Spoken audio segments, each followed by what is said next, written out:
Boa tarde, você fã de vôlei que acompanha o Saque Viagem. A gente está aqui começando a segunda edição do Contando Histórias. Eu, Cidrone Henrique, e o meu amigo João Batista Júnior, trazendo histórias sobre o voleibol nas Olimpíadas. Não é, João? Tudo bem? Tudo bem, Cidrone. Muito boa tarde à nossa audiência do Saque Viagem. Cidrone, a gente já teve hoje a primeira rodada do feminino, né? Uhum. Faltou emoção, né? Mas aí 6 jogos, 3-0, uma grande surpresa, que foi a vitória da Turquia sobre a China, ninguém esperava isso. Agora tem uma curiosidade sobre esses resultados, né? Desde quando, João, a gente não tinha uma primeira rodada do voleibol feminino na Olimpíada somente com jogos terminados em sets diretos, todos 3-0? Cara, no masculino isso nunca teve, mas no feminino, em 96, justamente o primeiro ano em que o vôlei feminino passou a ter 12 times, todos os jogos acabaram em 3-0. E antes disso, só uma vez tinha acontecido. Em 64, justamente a primeira edição do vôlei em Olimpíada, que tem mais uma curiosidade, né, sobre 64. É que foi um torneio de pontos corridos, com 6 times, portanto 15 jogos, né, 5 rodadas de 3 jogos, e só um não acabou 3-0, que foi Japão 3, Polônia 1, na penúltima rodada, né, daquele campeonato. Mas, cara, o que tu achou desse resultado aí da China com a Turquia? Eu acho que... Olha, ainda estou digerindo, né? Porque eu esperava uma vitória fácil da chinesa, até pelos problemas que as turcas tiveram, né? As jogadoras, 7 jogadoras estavam em quarentena preventiva, né? Elas não deram positiva, mas tiveram contato com uma pessoa que, no voo, elas tiveram contato com uma pessoa que estava com Covid, então tiveram que se isolar por alguns dias, quer dizer, isso certamente atrapalhou ali um pouco os treinos, né? Mas vamos ver o que vai dar. Lembrando que a China perdeu para a Holanda na primeira rodada da Rio 2016, né? Pois é, uma curiosidade, inclusive, a respeito dessa campanha da China em 2016, é que ela perdeu os 3 jogos na primeira fase, né? Não chegou a correr exatamente risco de não se classificar, né? Tinha Porto Rico e a Itália com um time muito novo, sem ambição naquela Olimpíada, né? Fraco, né? Mais fraco do que o Olímpico, inclusive. Mas foram 3 derrotas, e até hoje é o único time em esporte coletivo que foi campeão com 3 derrotas em Olimpíada, em qualquer esporte. Isso aí foi curioso isso, né? Porque elas começaram muito dado interessante. Mal.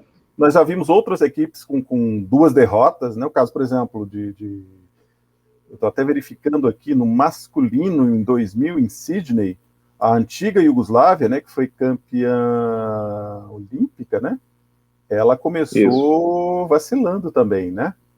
Perdeu para a Rússia por 3-1, depois perdeu para a Itália por 3-2, aí começou a virar o jogo a partir da terceira rodada, né? Pegou o time dos Estados Unidos, uma das piores equipes americanas que já foi para a Olimpíada no masculino, né? Ganhou por 3-0, depois 3-1 na Argentina, e aí 3-2 na Coreia do Sul, que foi inesperado, né? Porque a Coreia era um time fraco, e eles tiveram dificuldade. Quem imaginaria que eles seriam campeões olímpicos, e foram campeões olímpicos, né? Derrotaram a Itália numa semifinal sensacional, né? Uma semifinal incrível. 2 sets quilométricos, né, na semifinal. Isso, apesar de 3-0, foi um jogo super disputado. Os parciais de 27, 25, 34, 32, aí no último aí eles lançaram, né? 25-14. Mas foi um jogo, os 2 primeiros sets valeram o ingresso, né? E nas quartas de final eles passaram pela Holanda por 3-2. Holanda que já não era aquela Holanda de 96, campeã olímpica, né? A Holanda tinha sido prata em Barcelona, campeã olímpica em 96, não, já era um time decadente, a Iugoslávia andou tropeçando e acabou vencendo a Olimpíada, né, João? Mas, falando agora do masculino, né, a gente vai ter Brasil e Argentina, né? O que você traz de curiosidade sobre esses confrontos entre brasileiros e argentinos? Na Olimpíada ou até em pré-olímpico, né? Vamos falar de pré-olímpico. Já que mencionou o pré-olímpico, a gente pode se lembrar daquele pré-olímpico de 2000, né? Está falando tanto aí daquela Iugoslávia campeã de 2000. A gente lembrar que o jogo Brasil e Argentina, em São Caetano do Sul, naquele pré-olímpico, foi um jogo assim infartante, né? O Brasil deu por 3-2, Era um quadrangular, né? Tinha Colômbia e Venezuela. Bem mais fácil. E na última rodada, aquele 3-2, com o Joel saindo do banco e fazendo 27 pontos. E não garantindo lugar na Olimpíada.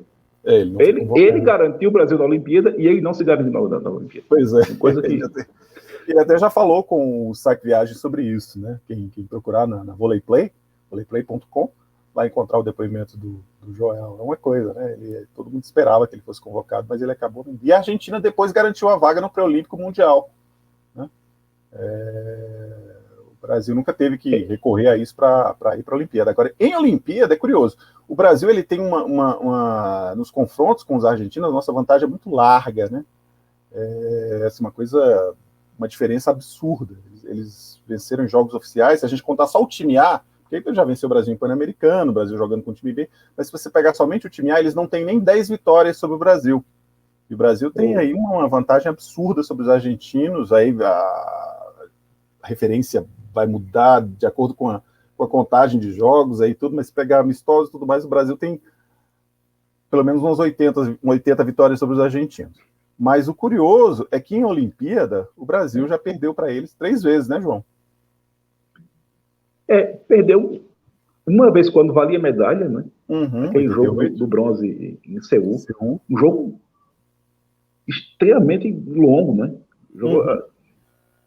Acho até que chegou a atrasar também a final. Atrasou a final, acabou porque colocaram muito próximo, né, os dois, e aí acabou atrasando a final entre Estados Unidos e a antiga União Soviética. Os Estados Unidos ganharam por 3-1. Mas uma curiosidade também sobre muita gente, os argentinos falam muito dessa medalha de bronze, claro, né? A única medalha deles no voleibol é que o Brasil mudou de equipe faltando praticamente um mês para a Olimpíada. O técnico era o Yang Vanson, então teve uma crise, o coreano Yang Vanson, que foi tricampeão brasileiro com o Minas Tênis Clube. Houve um atrito entre ele e os jogadores, né? E aí a CBV trocou de técnico, colocou o Bebeto de Freitas, que tinha sido técnico da geração de prata, havia vencido, né, vários torneios no ciclo anterior, tinha levado o Brasil ao 3º lugar da Copa do Mundo 81, vice-campeonato mundial 82, prata na Olimpíada de Los Angeles, né, e ganhou outros torneios, ganhou o PAN de Caracas em 83, na época que o PAN era mais valorizado no voleibol. Ganhou de Cuba, né? E isso, ganhou dos cubanos na final. Mas aí o ciclo seguinte foi tumultuado, né? E aí o Zé Carlos Brunoro, que começou, acabou sendo demitido, depois perdeu o pré-olímpico em Brasília, em 87, que foi a primeira derrota do Brasil para a Argentina. Até 1987, o Brasil nunca tinha perdido para os argentinos. Perdeu logo por 3-0. A Argentina garantiu a vaga olímpica ali, tinha um time muito bom, né? Jogando no Brasil. E faltando um mês para a Seul, aí o que acontece? Muda. Aí o Bebeto convocou jogadores que não estavam na seleção do som, né? Como o levantador William, que voltou. Né, cortou outros que estavam na seleção do Yang Vanson e acabaram não ficando. E faltando poucos dias para a estreia, o Brasil perde o oposto titular, que era o Xandó. Ele se lesionou, então assim, o Brasil chegou à semifinal, ganhou pela primeira vez da União Soviética em jogos oficiais, né, havia vencido no Mundialito, mas o Mundialito era um torneio amistoso em 82.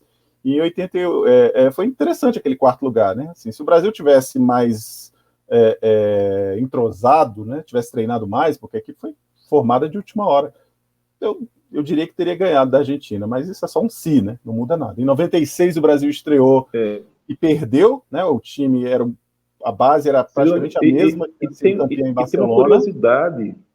E tem uma curiosidade especificamente desse Brasil e Argentina de 88, que é a última vez em Olimpíada que se joga um quinto set que não é tie-break. Isso.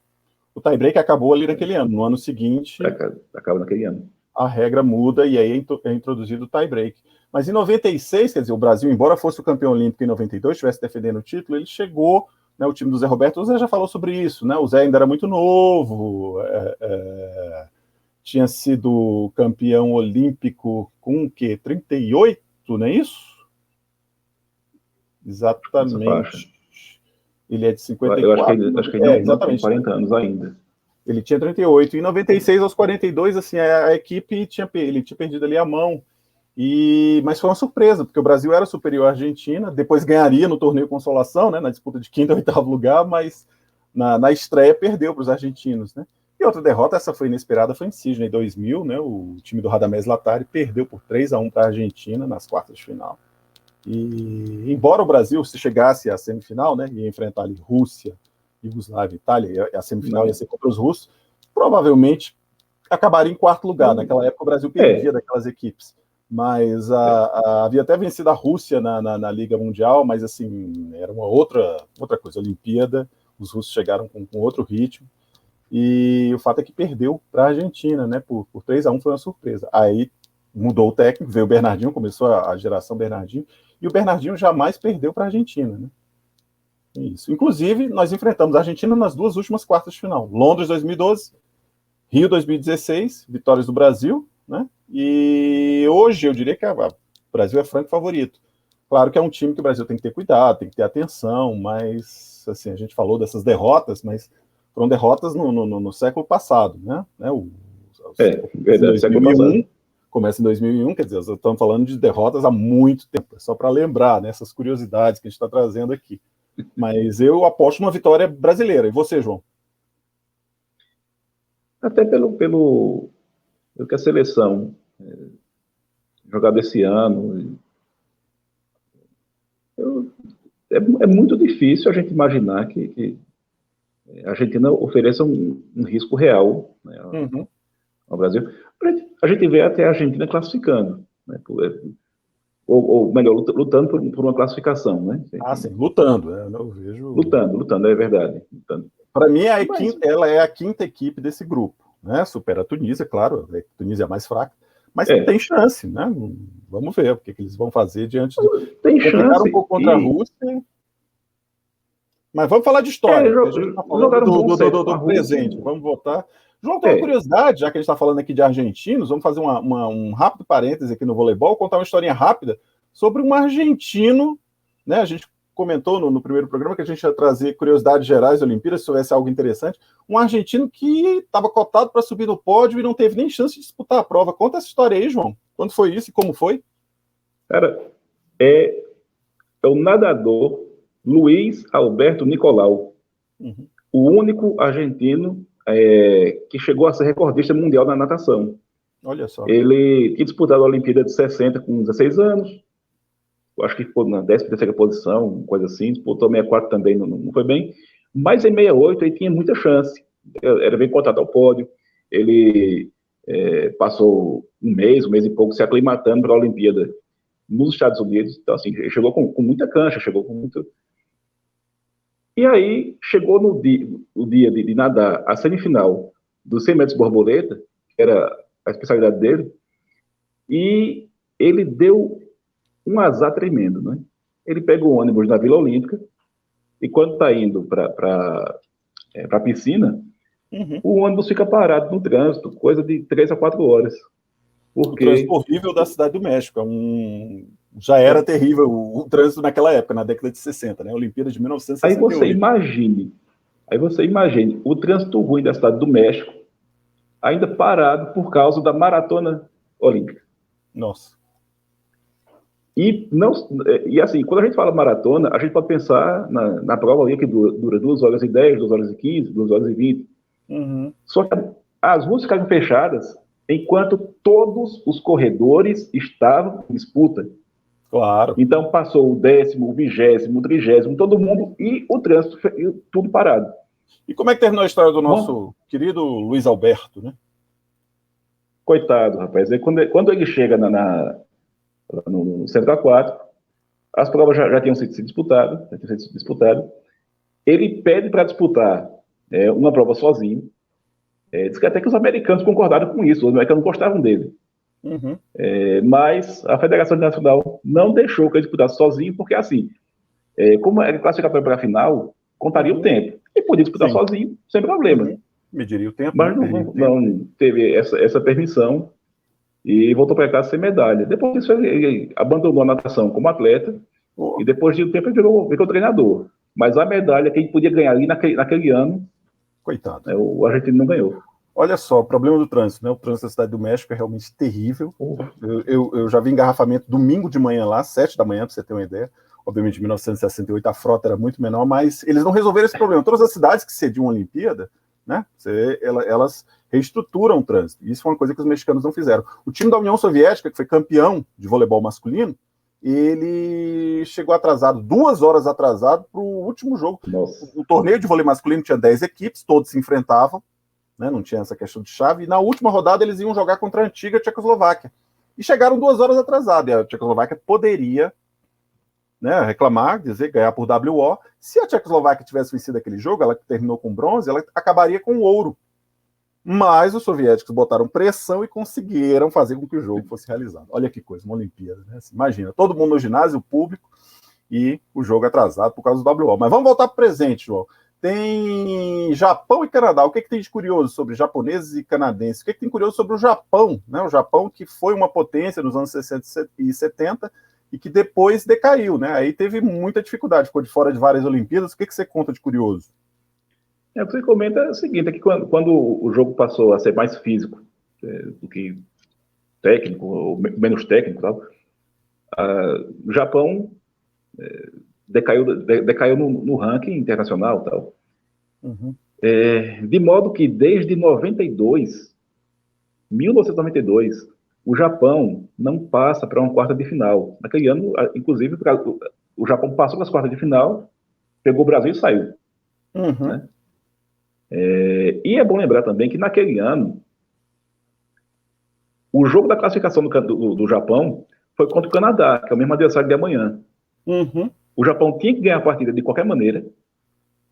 Era um confronto direto. O Canadá colocou 2-0 e tomou a virada. Então, quase que esse jejum japonês é ainda maior.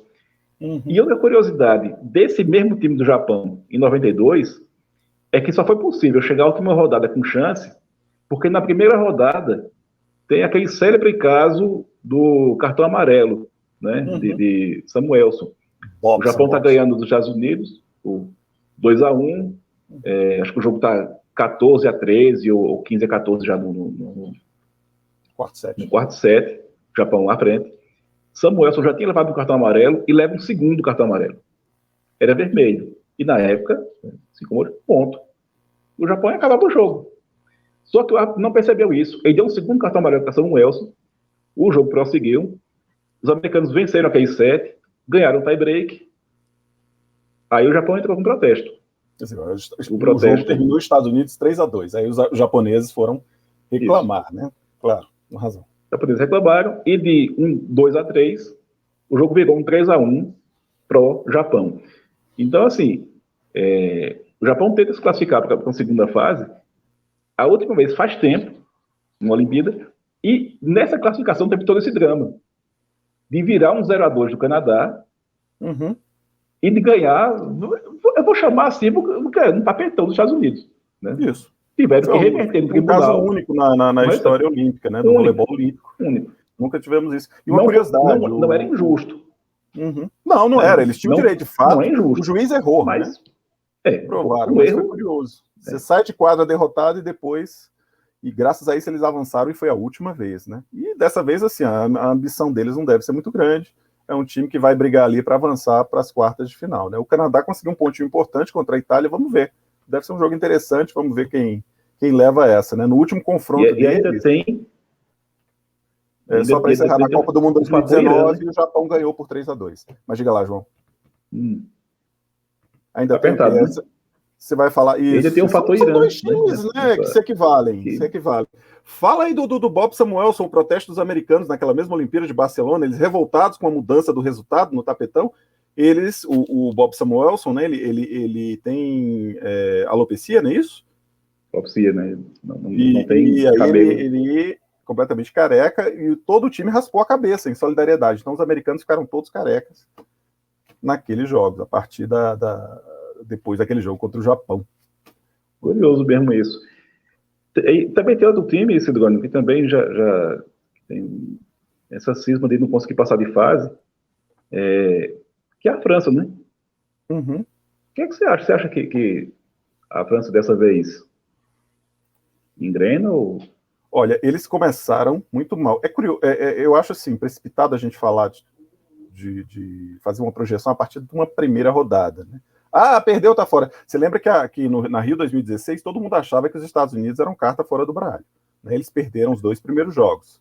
E aí já tinha gente brincando, teve um comentarista americano que comparou com o time de Sydney 2000, que era um time horroroso, que terminou em 10º lugar, e o técnico John Sparrow ficou ofendido, dizendo, não, meu time não é isso não. E eles acabaram, né, avançando, ficaram muito perto da final, né? Teve aquela semifinal dramática em que eles estavam a 3 pontos de fechar o jogo, e o Zaitsev teve aquela sequência fenomenal no saque, o Zaitsev da Itália, Ivan Zaitsev, mas eles acabaram com bronze, quer dizer, subiram ao pódio.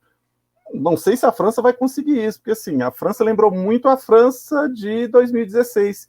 Na estreia, eles eram favoritos contra a Itália. Tomaram uma surra no Maracanãzinho, assim, foi... E eu vi aquele jogo se repetir, né? Foi uma coisa estranha, porque o time todo fora de sintonia, né? E aí, o que a França vai conseguir? Mas qual é a curiosidade, né, João? A França sempre chega bem e não corresponde, não é isso? A França sempre chega com muita expectativa, sempre chega com um retrospecto bom.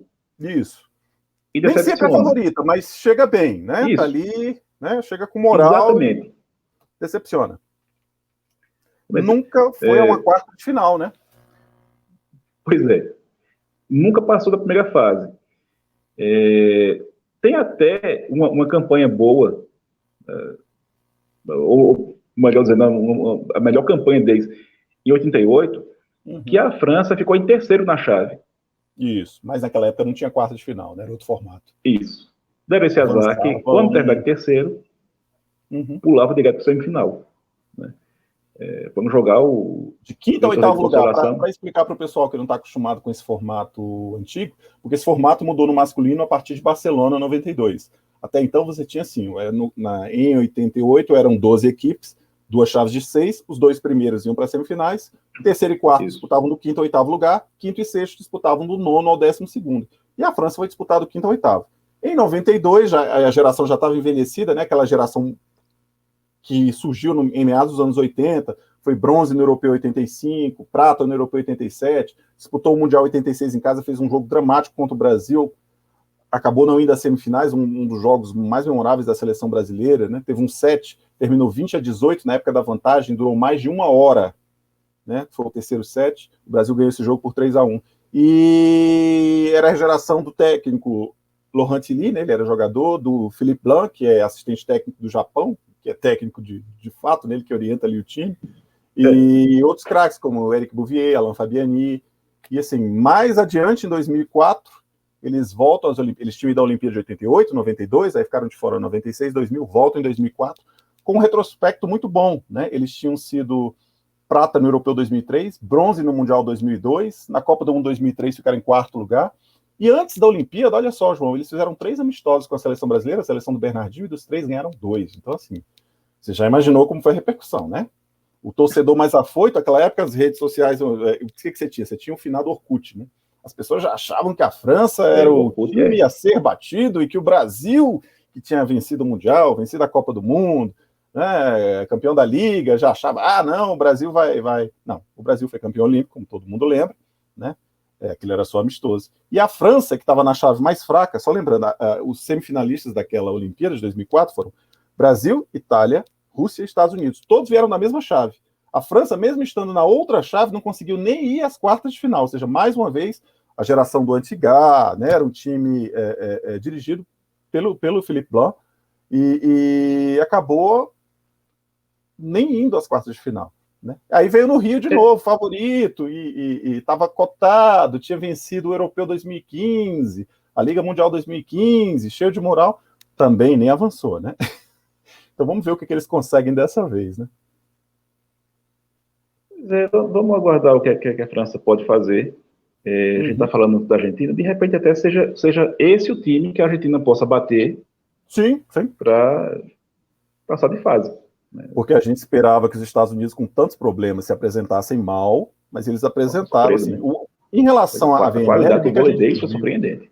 Isso, mas o que mudou em relação à VNL? O time estava mais veloz, o Micah Christensen, levantador, utilizou muito mais a pipe, né? Ele acionou muito mais vezes do que vinha acionando na VNL, E o Anderson mais em forma, né? Ele, lembrando que pouco antes da VNL ele tinha feito uma cirurgia para remoção do apêndice, né? Então, obviamente, ele teve tempo, mais tempo para se recuperar. Então, a balança mudou aí, né? Todo mundo achava que a França era a favorita contra os Estados Unidos, mas, de novo, foi a primeira rodada. Vamos ver o que vai acontecer, né? Os franceses podem se recuperar. Time para isso eles têm. Vamos ver se os caras conseguem jogar a bola.